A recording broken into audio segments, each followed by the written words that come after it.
it's a game. I'm not gonna play, but maybe you should do whatever you need to erase me. It's all just a game. You think I'm gonna play, but maybe you should do whatever you need to erase. Hello guys and welcome back to my vlog. In today's video guys is mag-a-unboxing tayo. For the first time, gagawin ko ito sa aking channel kasi I find this package such a very special for me. Kasi regalo siya ng alaga ko nung birthday ko last month, which is my 37th birthday. Pero ngayon lang siya dumating, kaya medyo late, but it's fine. Dahil special siya sa akin, gusto ko rin siyang i-share sa inyo. This is the package! Yan! At kung gusto nyong malaman kung ano ang laman ng package na ito, just keep on watching. So, ito na nga siya. This is from ASOS. Yan, from ASOS. So, bubuksan na natin. May gunting ako dito. Yan. This package is from Germany. Yan. In-order namin through online from ASOS. And naka-base yung nag-send sa Germany. So, let's check it out.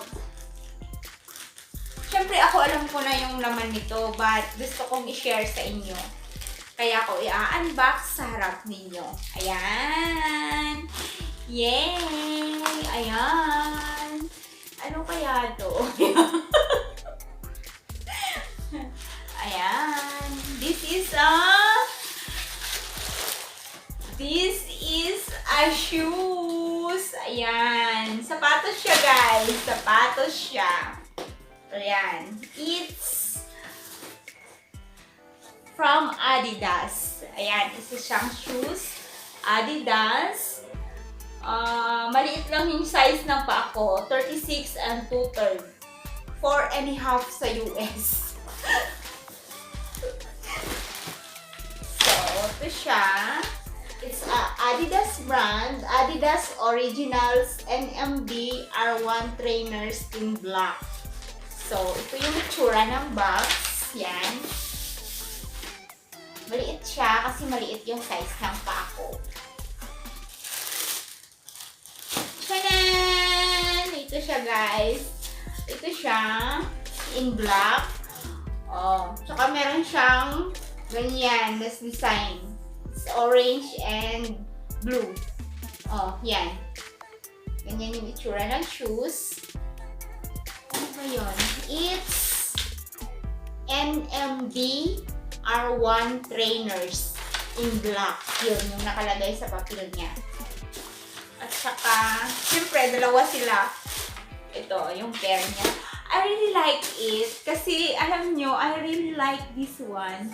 Yung design niya. Tsaka, sobra siyang magaan. Balik tatlo pala yung plastic niya. Akala ko dati natatanggal to, pero hindi pala. Ito. Ito siya. Meron siyang black. Yan. Ay, mayroon siyang plastic dyan. Cheche-boreche. Ayan. Siyempre, yung isa. Yan. Sobrang gaan niya talaga. As in. Ayan natin. Ang sarap siguro nito sa paa. Ito try natin mamaya.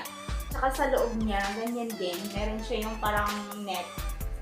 Tsaka yung rubber niya sa likod. Ayan. Nandito yung Adidas. Tama ba? Baliktad. Adidas logo, tsaka ano niya, the brand with 3 stripes. Yes.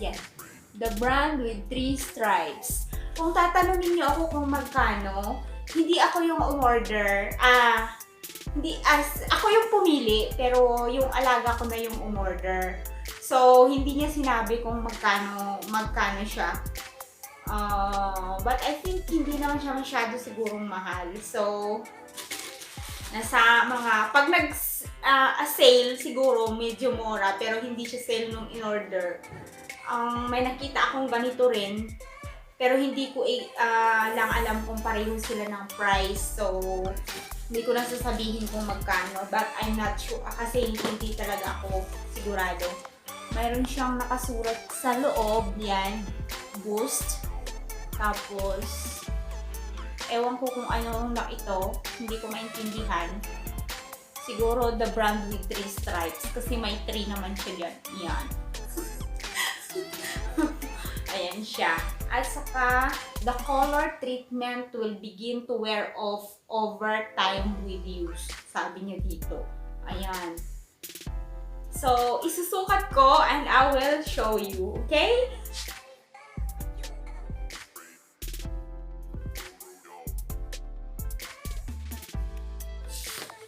So guys, ito na siya, yung shoes. Ayan. Isuot ko na. Ang ganda. Ang gaan sa paa. Saka yung size niya, tamang-tama talaga. Ayan. Yan. Ganda, di ba? Adidas NMD R1 Originals. Ayan. Ang ganda niya. Ang gaan pati. So guys, ayun na isukat ko nga at saka saktong-sakto yung size niya talaga. Perfect na perfect for everyday use. At saka yung mga ano, yung pang lakad-lakad or pang pwede rin pang forma, di ba? So guys, ayun nakita nyo nga, trinay ko. Tamang-tama yung size, ang gaan, tsaka ang sarap niya sa paa. Pwede siyang gamitin the whole day, kahit ano, kahit araw-araw pwede. For me, for me. Kasi saktong-sakto siya sa paa ko. And sana guys, nagustuhan niyo yung video natin today. And thank you for sharing my joy sa panonood niyo sa video kong ito. Thank you so much guys. So guys, don't forget to like, subscribe, and push that notification bell para updated kayo tuwing may bago akong video na i-upload. Thank you so much guys for watching and God bless you all. Thank you!